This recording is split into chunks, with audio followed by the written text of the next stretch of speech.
Olá amigos da TV Serra Norte, pessoal do YouTube, estamos de volta com mais um Mundo do Vôlei.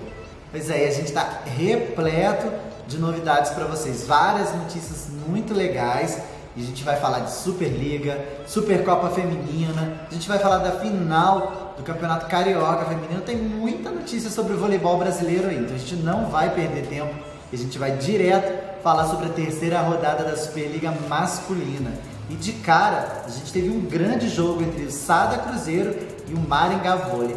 Tem muito time teoricamente pequeno, dando aí um calor nos grandes times. E esse jogo não foi diferente.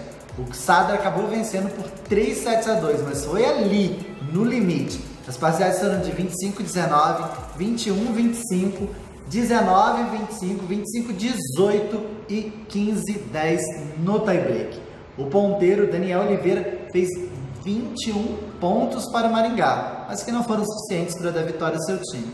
Por outro lado, Evandro foi peça fundamental para a grande vitória do Cruzeiro e acabou levando para casa o Viva Vôlei. Uma nota interessante é que o Taylor Sander entrou apenas no terceiro set e foi o maior pontuador do Cruzeiro em partida com 18 pontos, faltou fazer chover. Ele está realmente justificando a sua contratação e depois que tiver 100% fisicamente vai ser titular absoluto desse grande time cruzeirense. Bom, no segundo jogo da noite, o Corinthians, que até agora só tem pego o bicho papão pela frente, ainda não conseguiu se equilibrar dentro de quadra e está apanhando e perdeu mais uma, dessa vez para o invicto Sesc Rio de Janeiro. 3-7-0 com parciais de 20-25, 17-25 e 18-25. O Wallace, para variar, foi o maior pontuador da partida com 12 pontos e ainda levou para casa o Viva Vôlei. Outra partida aconteceu entre o São Judas Vôlei e o Fiat Minas. O Fiat Minas, mesmo jogando fora de casa, acabou vencendo de virada por 3-7-1. As parciais foram de 25-22, 23-25, 22-25 e 15-25. Minas que vem aí crescendo na competição, tirou a invencibilidade do vôlei. Renata vem jogando muito bem, essa garotada nova do Minas que enche os olhos da gente. E falando em garotada, o maior pontuador da partida foi o ponteiro Henrique Honorato, fez 15 pontos, o menino joga muito. E outro ponteiro ganhou o Viva Vôlei, seu companheiro Piá levou para casa o troféu de melhor jogador da partida. Tivemos aí uma reedição nessa rodada da grande final da Superliga B, da última Superliga B, entre Vôlei Ribeirão e Vôlei Itapetininga. Depois de se reforçarem para a Superliga, o Itapetininga mostrou que realmente veio mais forte ainda para essa nova temporada e fez 3-0 no seu rival. As parciais foram de 18-25, 22-25 e 19-25. Pois é, o maior pontuador e Viva Vôlei da partida foi o novo oposto de Itapetininga, o cubano Sanches, que fez 12 pontos na partida. O Itapetininga está com um time muito interessante, crescendo muito e vai dar trabalho para muita gente aí. Tivemos também o Vôlei Renata num jogo surpreendente, derrotando até com facilidade o Convicto Taubaté, o poderoso Convicto Taubaté, que até então estava invicto na competição. O Taubaté tem jogado aí uma competição internacional chamada de Libertadores, né? É uma competição entre times argentinos e brasileiros, e chegou nessa partida com um plantel bastante cansado, tinha feito 2 jogos na mesma semana, né, pela Libertadores, chegou com o plantel cansado e não conseguiu render. Lembrando que o Taubaté ainda está se ressentindo aí da falta do Douglas Souza, que teve uma pequena lesão, está em tratamento e já deve estar voltando para a equipe. O Douglas Souza, que foi um dos maiores jogadores da última Copa do Mundo, pelo último campeonato mundial, né, foi o melhor jogador do Brasil no campeonato, infelizmente desfalcou aí a fortíssima equipe do Taubaté, que mesmo assim teve ponteiros de respeito em quadra, Conte da seleção argentina do lado e Lucarelli do outro, né? Então, mas mesmo assim o time sentiu o cansaço, jogou bem e o Vôlei Renata passou por cima. Foram 3-7-0 com parciais de 25-16, 26-24 e 25-20. Lucarelli foi o maior pontuador da partida, fez 18 pontos. Mas o grande nome da partida foi o menino Vacari, né? O menino que está jogando no Vôlei Renata, sua primeira temporada, foi um dos maiores pontuadores do jogo, jogou muito, sentiu uma lesão, saiu durante a partida, mas acabou sendo o grande nome do jogo e ficou com o Viva Vôlei. Superliga nesse início de competição ainda bastante embolada, muita gente que não esperava perder já perdeu, e a gente aí tá vendo que grandes times podem sim ser derrotados. Fechando a rodada, a gente teve um jogaço, mais um exemplo de time pequeno querendo bater em time grande. Dessa vez o time grande venceu, o SESI venceu o Caramuru lá no ginásio do Caramuru por 3-7-2, mas o jogo foi disputadíssimo e o Caramuru mostra que está com uma equipe muito bem montada. Os parciais foram de 25-27, 25-22, 26-28, 25-22 e pasmem, galera, 18-20 no tie break. Ó, quem é cardíaco e assistiu o jogo não morre nunca mais. Foi super emocionante. O Caramuru tem grandes nomes ali. O Jonathan é um rapaz novo, um ponteiro muito forte, muito aguerrido. O Leandrão lá na saída de rede, jogando, desculpe, Leozão, perdão. O Leozão na saída de rede com 2-12, voando em quadra, foi o maior pontuador da partida com 24 pontos. Tem o Jeanzinho aí que está se recuperando de lesão, fez uma partida sensacional defendendo tudo, o Índio distribuindo muito bem as bolas, o time está muito bem montado e fez aí o SESI suar a camisa para vencer. Tanto que o Viva Vôlei da partida, que foi o Franco, veio do banco de reservas do SESI, entrou no lugar do Alan, já não é a primeira partida que isso acontece, e jogou muito bem. O jogo foi extremamente disputado e mostra que essa Superliga ainda vai ter muitas surpresas para os torcedores. Já que a gente falou da Superliga masculina, a gente teve a grata notícia do início da feminina, que com um jogo adiantado começou na última terça-feira, né? E o jogo foi entre as equipes do Pinheiros Colgate e do Dentil Praia Clube, atual campeão da temporada. Pois é, e o Dentil se impôs e fez 3-0. Mas não foi fácil não, hein? O jogo foi disputadíssimo, com o Herrera virando várias bolas, o Pinheiros defendendo muito e dando um calor no Dentil Praia Clube. As parciais foram de 31-29, 26-24 e 26-24. Foi aquele típico 3-0 com cara de 3-2. Jogo muito disputado. O Praia, que tem um timaço, ainda carece de um maior entrosamento, principalmente com a levantadora Carly Lloyd, né, que chegou agora na sua primeira temporada. Ela já tem um entrosamento natural com a também norte-americana Nicole Fawcett, ao posse do time, mas ainda tem uma certa dificuldade, principalmente com as centrais do Praia, que são excelentes, né? A Carol, de seleção brasileira, e a Fabizona, bicampeã olímpica, né? Então, assim, precisa se entrosar, mas é um time muito forte, que tem Fegaray, tem Suelen, é um timaço dentro de quadra, né? Então, assim, o time ainda está se entrosando, mas conseguiu se impor e mostrou uma grande evolução de Rosa Maria como ponteira. Jogou muito bem essa partida, tanto que acabou ficando com o Viva Vôlei. A maior pontuadora do jogo, por sua vez, foi a cubana Herrera do Pinheiros, que fez 20 pontos. A Superliga Feminina, assim como a masculina, tem a sua rodada completa no restante dessa semana e a gente vai falar já já lá na nossa agenda, mas lá no finalzinho do programa. Espera aí que agora a gente vai de saque rápido.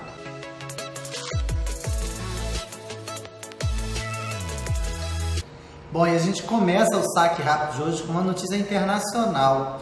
O São Lourenço, da canhotinha Lia Castro, brasileira Lia, venceu a primeira partida da semifinal do campeonato argentino de vôlei feminino. O São Lourenço fez 3-0 no Banco Província, um triplo 25-20. A Lia, que foi recém-contratada, ainda está se entrosando com a equipe, entrou no terceiro set e foi um grande destaque da parcial, virando quase todas as bolas.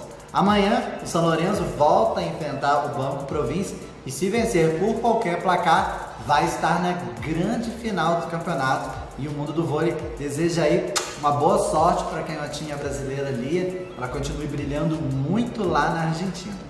Bom, de virada, o Dentil Praia Clube venceu o Osasco Audax e levou para casa o título da Supercopa. Supercopa que é disputada entre o último campeão da Superliga e o último campeão da Copa do Brasil. O jogo foi bastante disputado, O Praia ainda ressentindo, como a gente falou da Superliga, ainda ressentindo de um maior entrosamento, mas o Osasco acabou jogando um pouquinho abaixo e perdeu. Depois de um primeiro set disputadíssimo, acabou tomando a virada. As parciais foram 27-29, 25-17, 25-22 e 25-23. O jogo foi muito disputado. O Osasco pega mais uma pedreira pela frente, né? Depois de ter perdido aí a final do Paulista para o SESI Vôlei Bauru. Pegou agora o Dentil Praia Clube e foi um jogo muito bonito, muito disputado. A gente sabe que ainda não em grande nível, né? Porque as equipes ainda estão se estabilizando, estão se conhecendo ainda, mas foi um jogo bastante disputado e teve a estreia da Destiny Hooker. A Hooker que chegou há pouquíssimo tempo no Brasil, né? Tem pouco tempo de treinamento em Osasco, acabou entrando nos últimos sets, mas não conseguiu salvar o Osasco da derrota. Essa é o primeiro título da Supercopa do Dentil Praia Clube. Nas outras edições todas foram vencidas pelo Rio de Janeiro. E o Praia Clube já começa a temporada com o seu primeiro título. É muito bacana aí, parabéns às praianas que vêm com tudo na Superliga em busca do bicampeonato. O Praia começou o jogo com Carly Lloyd, a norte-americana, levantadora da seleção americana, a oposta Nicole Fawcett, também americana, Rosa Maria, Fernanda Garay, Fabiana, Carol e Suelen. Já o Osasco começou com Claudinha, Lorene, Ângela Leiva, né, a peruana Ângela Leiva, Mari Paraíba, Valeuska, Nath Martins e Camilinha Bright. As grandes equipes que vão estar aí lutando pelo título da Superliga, né? Muito bacana. Outro campeonato regional que se encerrou aí às vésperas do início da Superliga foi o Carioca Feminino, onde a gente teve um jogaço, grande jogo mesmo, entre Fluminense e Sesc Rio de Janeiro. Fluminense que veio aí reforçado, trouxe a ponteira Carla, ponteira Pridaroite, né? Trouxe Joicinha, que estava jogando várias temporadas no exterior, reforçou com jogadoras de peso no ataque mesmo, enfrentou o Rio de Janeiro, que estreava a russa Kosheleva, né? O Rio aí ainda carecendo muito na sua linha de recepção, né? Não pôde contar com a Drusila, que está lesionada, jogadora que vai ser essencial nesse novo esquema aí. Jogou com a Monique improvisada, a oposta Monique passando, jogo de oposta passadora para esconder um pouquinho a Kosheleva. Tomou um calor e por muito pouco não perdeu para o Fluminense, né? Eu acho assim que o que faltou para o Fluminense ganhar esse título, e teve várias chances, podia ter fechado o jogo em 3-7-1, podia ter vencido no tie-break, mas o que faltou foi aquele costume da jogadora de jogar a final, né? Tem boas jogadoras ali, mas a maioria delas não tem no currículo grandes títulos, e aí fica difícil porque na hora do detalhe o time não vai. E faltou um detalhezinho para o Fluminense levar essa partida. O grande nome do jogo foi Kosheleva, que apesar de ainda estar longe da forma ideal, se recuperando da cirurgia no joelho, foi uma das maiores pontuadoras da partida e foi determinante na vitória de 3-2 do Rio. As parciais foram de 25-21, 23-25, 16-25, 25-19 e 15-12. Duas peças muito importantes também que entraram no decorrer da partida e fizeram mudar a cara do Rio de Janeiro foram a Penha, né, a ponteira dominicana, e Jussiele, a famosíssima, conhecidíssima do público central do Rio, que estava na reserva. Eu particularmente não concordava com essa reserva de Jussiele. Jussiele, apesar da idade, dos problemas físicos, ainda para mim é a melhor central do Rio de Janeiro, mas ela veio do banco e mostrou toda a categoria, fechou o bloqueio e virou bolas importantíssimas. Com isso o Rio ganha mais um campeonato e chega com moral na Superliga, mas com um ponto de interrogação aí. Precisa arrumar um sistema de recepção.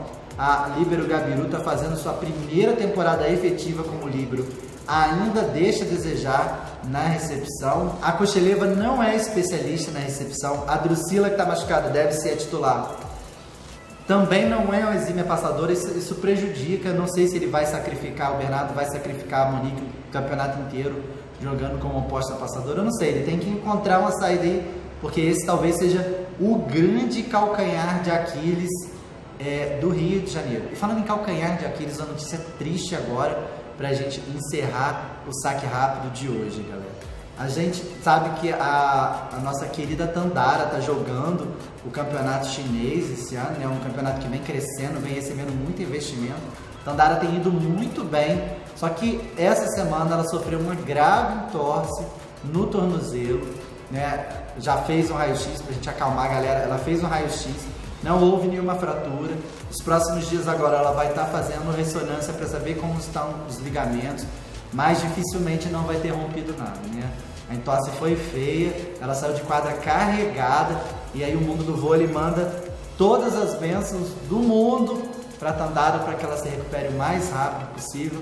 Tandy, você é uma das almas do voleibol brasileiro hoje, a gente precisa de você bem, e claro, a gente não quer ver ninguém machucado, né? Então o mundo do vôlei manda um beijo grande para você, tá? E que você se recupere logo, logo, para voltar para o Evergrande e também, óbvio, para a seleção brasileira, tá ok? Bom, depois a gente dá essa passadão nas notícias do vôlei brasileiro e mundial, a gente vai fazer uma estreia agora no mundo do vôlei e a gente vai direto para o nosso Conexão MDV.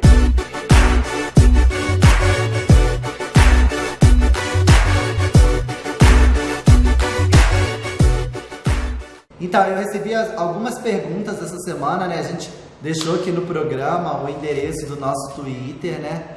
Léo, por favor, lembra, bota aqui de novo. Ó, @programa MDV, tá bom? Tá olhando aqui embaixo? Espero que dessa vez tenha ido. É o nosso Twitter, tá? E vocês podem entrar lá, deixem perguntas sobre o voleibol, qualquer coisa que vocês queiram saber sobre atletas, sobre times, sobre seleções, campeonatos. Qualquer dúvida que você tem, manda pra gente que a gente vai estar falando aqui, tentando esclarecer as dúvidas de vocês. E eu tenho alguns aqui, inclusive alunos meus, muito feliz com a participação de vocês, que mandaram perguntas aqui.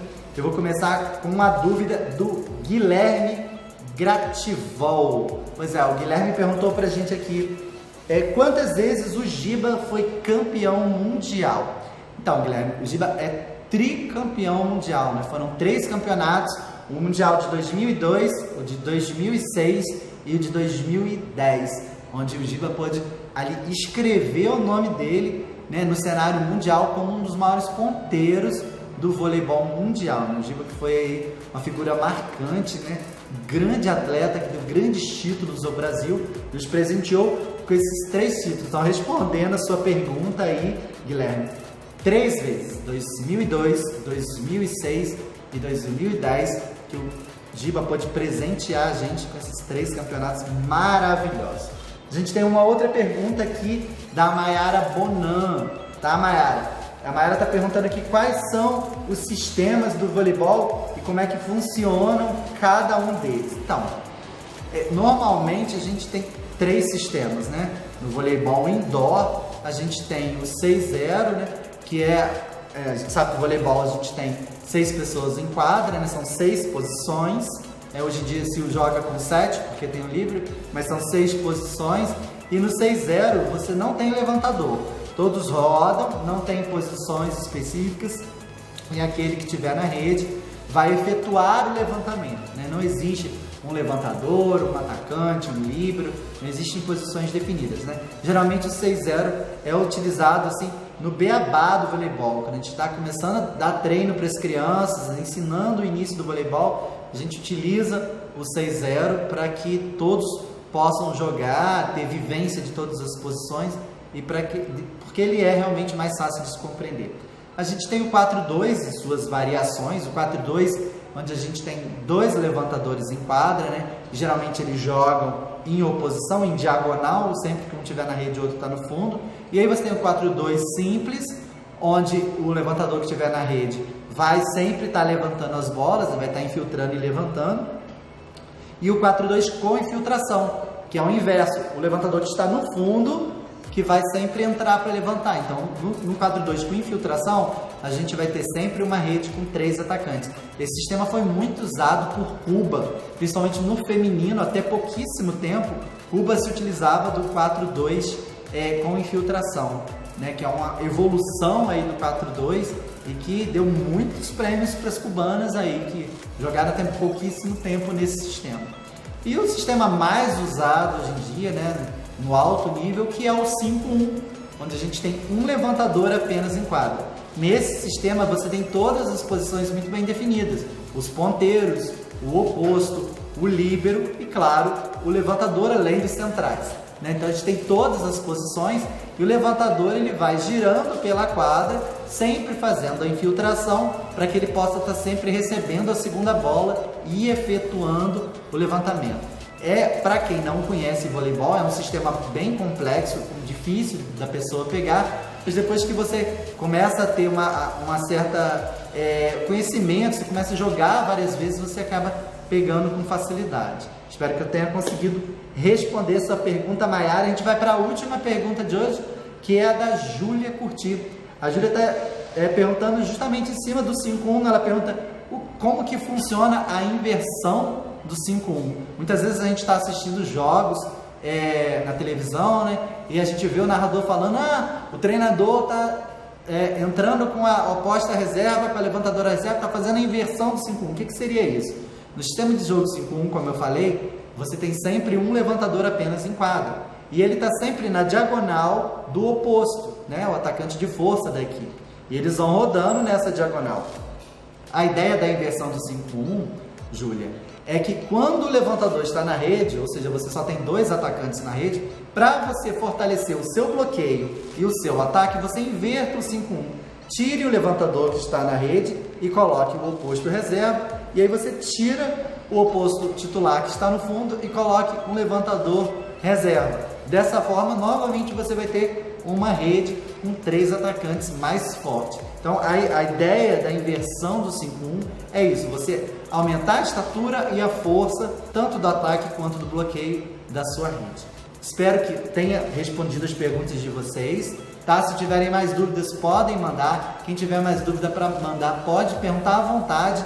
O Conexão MDV foi criado para a gente abrir esse link com vocês mesmo, para tentar sanar o maior número de dúvidas possível que vocês têm em relação não ao sistema de jogo apenas, mas, como eu já disse, a respeito da história dos jogadores, dos clubes, das seleções, aquilo que você quiser saber sobre voleibol. Falando em saber para o voleibol, a gente vai dar uma paradinha no Conexão agora e vai para o quadro importantíssimo, onde a gente vai saber quais são os próximos jogos que a gente vai ter na TV, e isso no Agenda. E a gente começa a agenda de hoje falando da 4ª rodada da Superliga Masculina. E agora no próximo dia 17, às 18 horas, ao vivo no canal Vôlei Brasil, canal da internet da CBV, a gente vai ter o Vôlei Itapetininga enfrentando o Fiat Minas. Um jogo bem interessante, é a garotada bem nova do Fiat Minas contra alguns jogadores mais experientes aí do Itapetininga. Esse é um jogo bem interessante, você não pode perder. Vai lá na internet, canal Vôlei Brasil, tá ok? Às 18 horas no próximo dia 17. No mesmo dia 17, às 20h30, dessa vez ao vivo na Sport TV, a gente vai ter SESI São Paulo e Corinthians Guarulhos aí num clássico paulista. Você não pode perder, são os 2 grandes jogos dessa rodada que vão ser transmitidos da Superliga Masculina. E já a Superliga Feminina, que está começando essa rodada, vai ter 3 jogos transmitidos.